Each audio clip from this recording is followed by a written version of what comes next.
So I saw the Mario movie and it was probably the best thing Illumination has ever done, 2.5 out of 5 stars.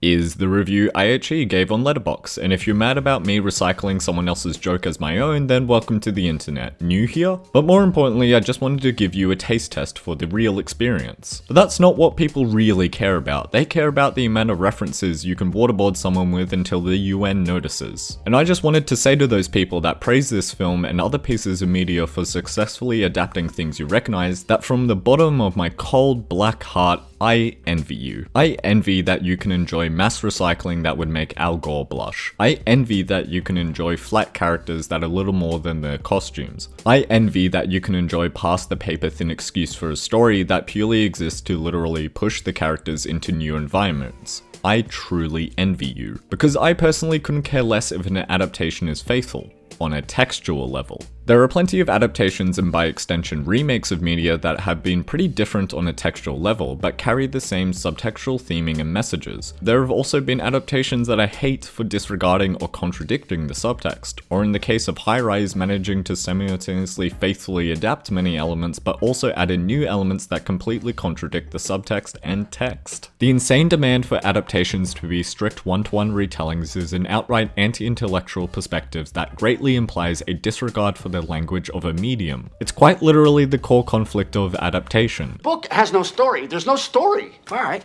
make one up.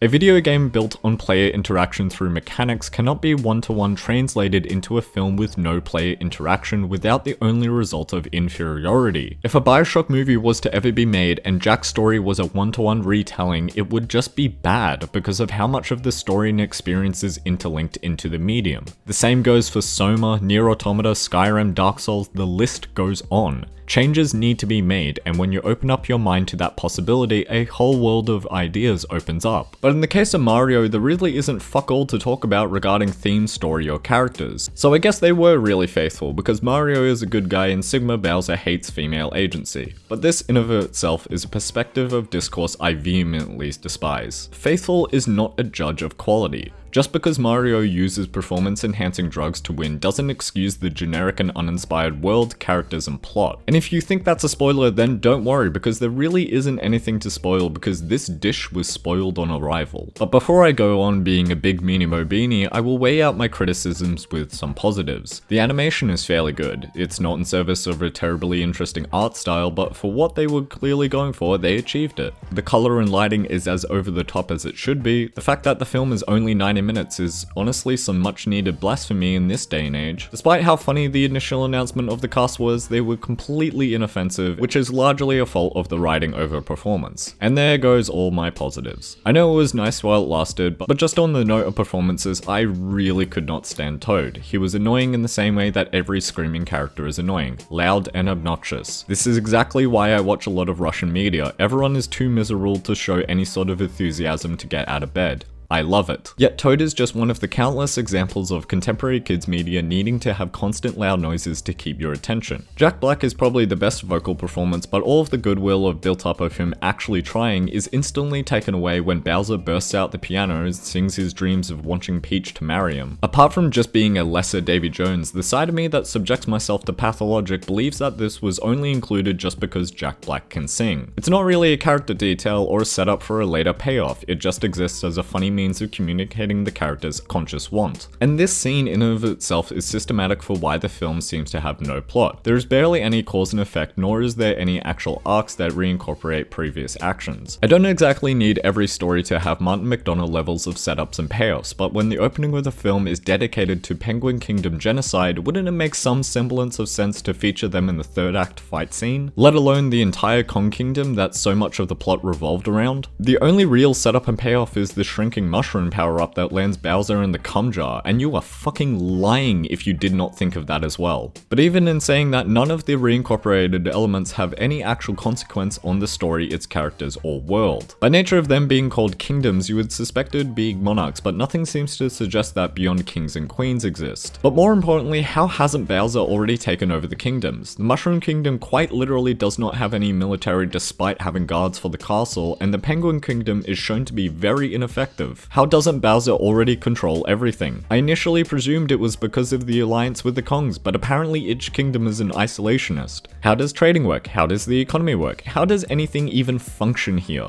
At least with films like Zootopia, there was some attempt to create a cohesive and believable world, albeit half-baked and in service of a very mediocre story. In the case of Mario movie's story, it's a classic fish out of water setup that doesn't really serve any purpose beyond a device to convey exposition. And look, I totally understand that fish out of water combined with the Pope in the pool method is a very economic means to convey exposition. You got a character that doesn't know anything about the world and an audience that also doesn't know anything about the world, so let's all learn together. But when the exposition about the world begins and ends at "there are kingdoms, Bowser wants to destroy them," and this is already established in the opening, and the question becomes, why use this device in the first place? Why does Mario need to be a fish out of water? Because the real world offers nothing of consequence to the plot. The opening sets up that they run a small plumbing business, but that is never integrated into taking down Bowser. The opening also sets up expectations placed upon him via Martin Scorsese's family, but Mario doesn't carry that doubt or lack of confidence into the other world, and that arc of feeling like a failure is resolved in about 3 seconds. Why couldn't Bowser attack Mario's insecurities? Why couldn't Bowser convince Mario to join his conquest as some sort of toxic masculinity message?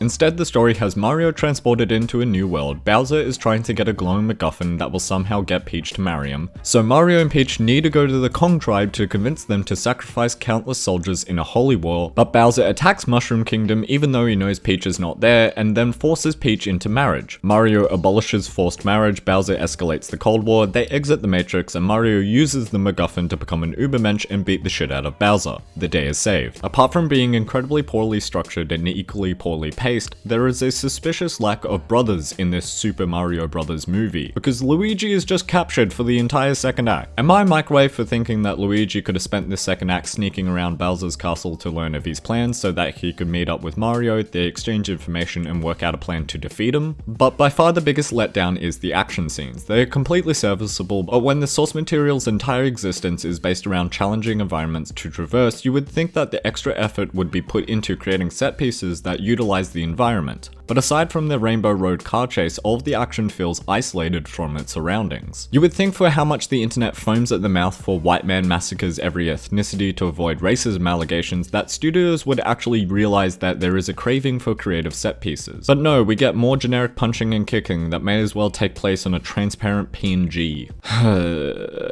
Am I reading too much into this? Am I trying too hard? And I know what you're thinking, it's a kids movie, don't think about.